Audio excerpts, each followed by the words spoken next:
Bonjour à tous les transformeurs de vie, c'est Paul Peixoto du blog L'Arbre à Bien-être. J'espère que vous allez bien. Aujourd'hui, voici une vidéo sur ma méthode Lean Bien-être. Vous est-il déjà arrivé de devoir faire une présentation devant votre patron ou vos collègues, ou alors de passer une épreuve d'oral ou tout autre, et que tout à coup votre mémoire flanche? À qui ça n'est pas arrivé?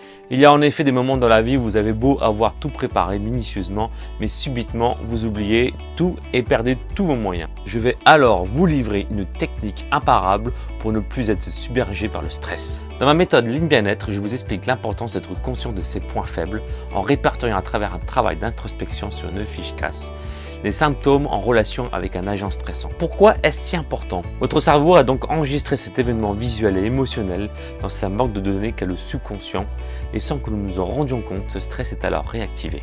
Qu'il soit professionnel, sportif ou sentimental, les percussions sont telles qu'elles peuvent influencer le reste de votre vie. À partir de là, des chercheurs américains ont découvert que le fait d'écrire tout simplement ses échecs atténue non seulement le stress, mais également ses effets nocifs sur les performances. Ils ont découvert à la suite d'une expérience que les participants ayant écrit leurs échecs avaient leur taux de cortisol salivaire inférieur à celui d'un groupe n'ayant pas écrit. Cela voudrait donc dire que revenir sur ses précédents échecs favoriserait une attitude plus réfléchie lors de nouvelles épreuves.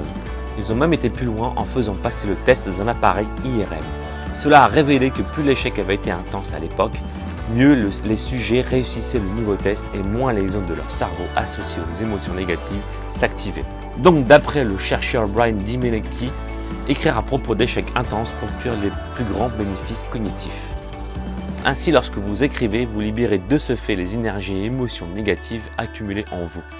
D'ailleurs, beaucoup de grands écrivains comme Tolkien ayant été en première ligne sur le front de la Première Guerre mondiale, Lovecraft, ont sauvé leur vie en écrivant de magnifiques œuvres qui ont donc libéré d'énormes souffrances passées ou bien soulageant certains problèmes psychologiques.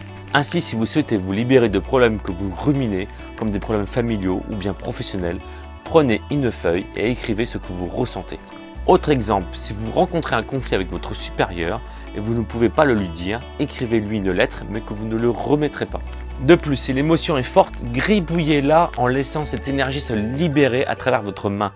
Vous vous sentirez ainsi plus soulagé. Puis donnez un nom à cette émotion.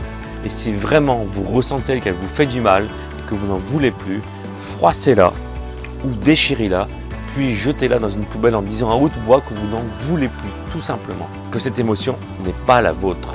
Vous pouvez pratiquer cet exercice autant de fois que vous le voulez quand le besoin s'en fait sentir.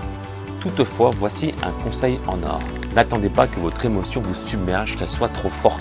On risque d'exploser au mauvais moment sans vous en rendre compte. Je dois vous dire que c'est une technique puissante que j'utilise régulièrement depuis des années et que je vous recommande de faire pour votre plus grand bien.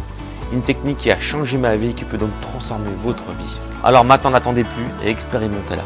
Et laissez-moi un commentaire afin que nous puissions échanger sur ce sujet. Aussi, si vous pensez qu'elle peut aider d'autres personnes, partagez-la autour de vous. Si vous souhaitez maintenant en savoir plus sur la méthode Lean Bien-être, vous êtes libre de cliquer sur l'onglet formation gratuite qui se trouve sur le blog et en complément de recevoir gratuitement le petit guide du jardinier du bien-être qui vous donnera 10 conseils afin de cultiver votre bien-être.